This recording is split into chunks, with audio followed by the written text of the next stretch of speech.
share with you what is positive first, before I get on to what is negative.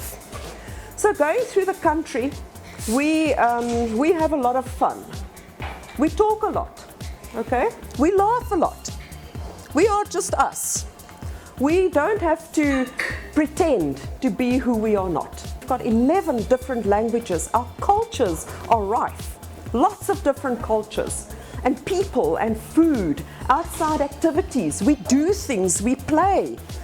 We talk, we have fun, we sing, we laugh, we dance. And we have typically what you call shashlik here in Russia. We call it a plain braaitjie. We're going to have a braai, and you know, I can roll my R like you can in Russia. And we are very good with that, you know. Yes, and I can also, you know, copy the dialects that we have.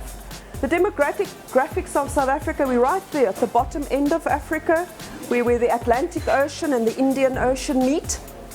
And that's where the fun starts. So for those of you who ever want to travel there, I can promise you, we will have lots of fun. We have some of the best wines in all of the world. If I have to select between a French wine and a South African wine, I'm sorry, I'm biased. I drink South African wine, and yay, I can even find it here in Russia, even if it's not our finest wines. But it's okay, I will forgive them for that, okay? So we eat lots of meat. I don't, unfortunately, but for the rest of my country folk, that's what they do. And I'd like to share with you a little bit of the culture. You know, 80% of the country, the population, they are black people in South Africa. We have whites, we have Indians, and we also have a mixed race of people. Now, you know, unfortunately, during the apartheid regime, which means separation, the colored people in our country were as oppressed as everybody else. They were too white during the one part of the regime, and then they became too black in another part of the regime. So, you know, we had to compromise a lot with people.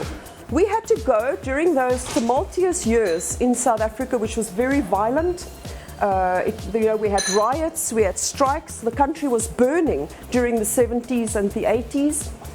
You know, we had to really protect our people.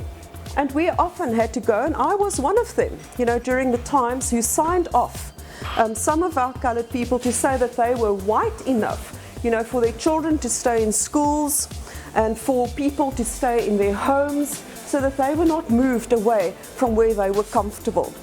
During the times in the 80s, especially, as I said, the country was burning very badly, you know, literally burning with fires. We had wars going, we had strikes, and at the same time, you know, our men were also getting killed on the borders because we were fighting with the neighbors, you know, to keep out the terrorists of the time. So it wasn't a very pleasant time, but you know, we managed to survive. We picked ourselves up and we went on.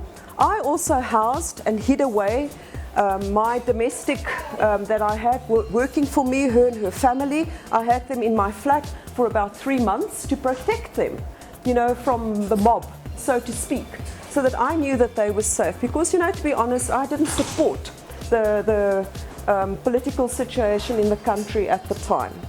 But, you know, here I am today in Russia. I always wondered what the culture was going to be like, and here we are.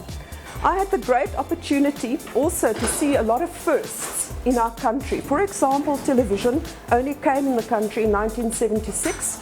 Again, it was a great time to have television because of what was going on in the country. A lot of, as I said, wars and crime and, you know, political unrest.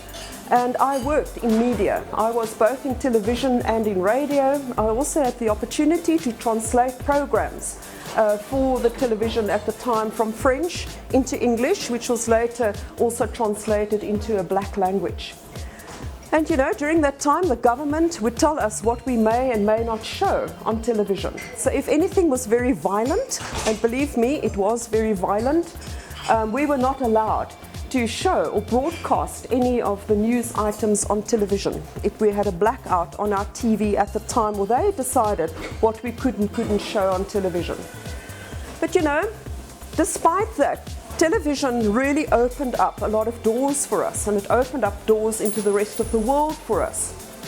I was also instrumental in designing or being part of the implementation team that started off black television in the country, so that we could also have our stations that represented a lot of our black people in the country, which was great. We also used the television media to open up learning, and again I was instrumental in the first distance learning programs for foreigners, foreign learners in our country, because the two official languages that we had, which was English and Afrikaans, people had to pass those subjects at school and they didn't know. So we took distance learning into the rural areas and into the schools.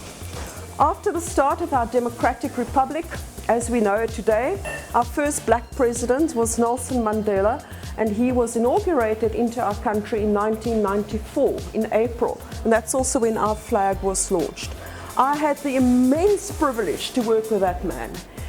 We worked with a lot of diversity, how to understand diversity, and I educated teachers in the areas at that time on how to teach children, because they didn't know. They didn't know how to teach English. They didn't know how to teach business economics. So I went and taught them as part of the program and the upliftment of our teachers in the area. It was a great period for us. Even though it was quite emotional for us, we really reaped a lot of benefits from it.